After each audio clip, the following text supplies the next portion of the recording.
All right, so we're diving into the whole Lionel Messi thing with Inter Miami. Going past all the hype and everything to see what's really going on. We've got those crazy YouTube highlights, the ones, and then a really in-depth article from ESPN that covers like his whole journey so far. Yeah, it's wild how those two things tell like two sides of the same story, right? Yeah. Like the highlights, it's all that instant reaction commentators saying, magnificent, straight out of a movie. So the bar was high GH from day one. I'll talk about pressure, right? But then you see the plays and it's like, oh, okay, he just invented a new level of expectation. Exactly. But then ESPN goes deeper. As of today, October 20th, 2024, he's at 22 games, 20 goals, 16 assists. Which is, on paper, impressive, but... Yeah, it's like saying a Jackson Pollock is just drips of paint. You got to see the whole thing. Exactly. And speaking of seeing the whole thing, get this. October 19th game, Messi comes in as a sub, wasn't even starting, scores 3 goals in 10 minutes. Classic Messi.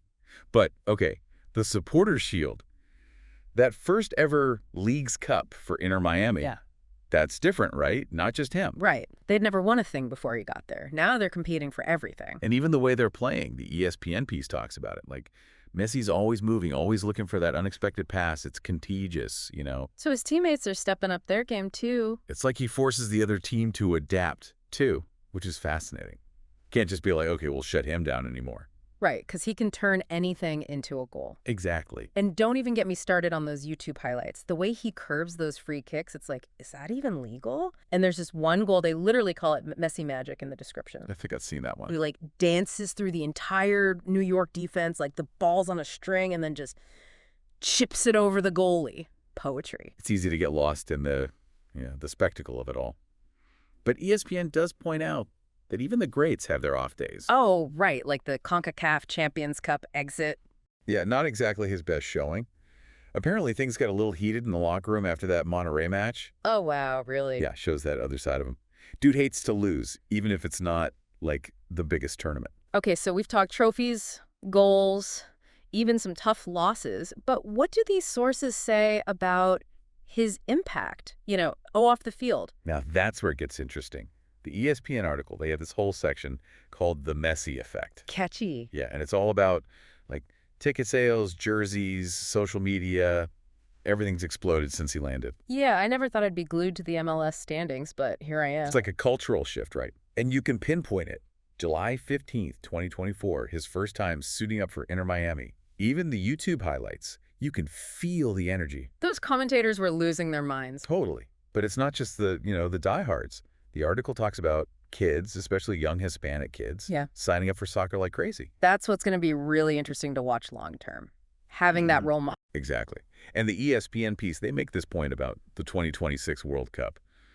Being here in North America. Oh, yeah. Having Messi raise the bar for MLS now could be huge for that. Like setting the stage for something even bigger. Right. But, and I know this is obvious, but it's still a team sport, right? Oh, absolutely. I mean, look, the Leagues Cup, that was amazing. But then the Supporters' Shield. That shows consistency. Exactly. It's the best regular season record, not just a one-off tournament. Shows they can go the distance, even with all the pressure. And that's going to mean something to Messi, too, right? Like, he's not just here for the individual glory. Yeah, and speaking of which, I almost forgot.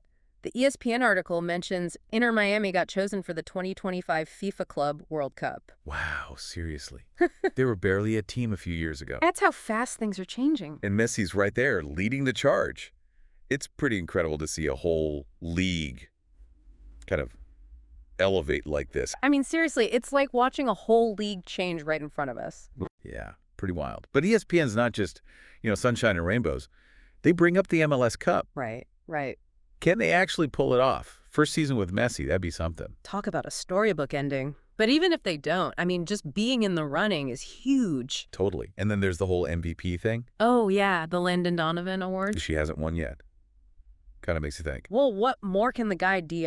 I mean, he's breaking records left and right. It's that whole thing of, like, individual awards in a team sport, Right. It's not just about stats. Exactly. And we'd be remiss if we didn't mention Messi still got the whole Argentina thing going on, too. Dude's a machine. Yeah. 37 years old. Most guys are thinking about retiring. He's got that hat trick against Bolivia the other day. Can't forget that. It's like, what can't he do? Right. So the question is, what's next?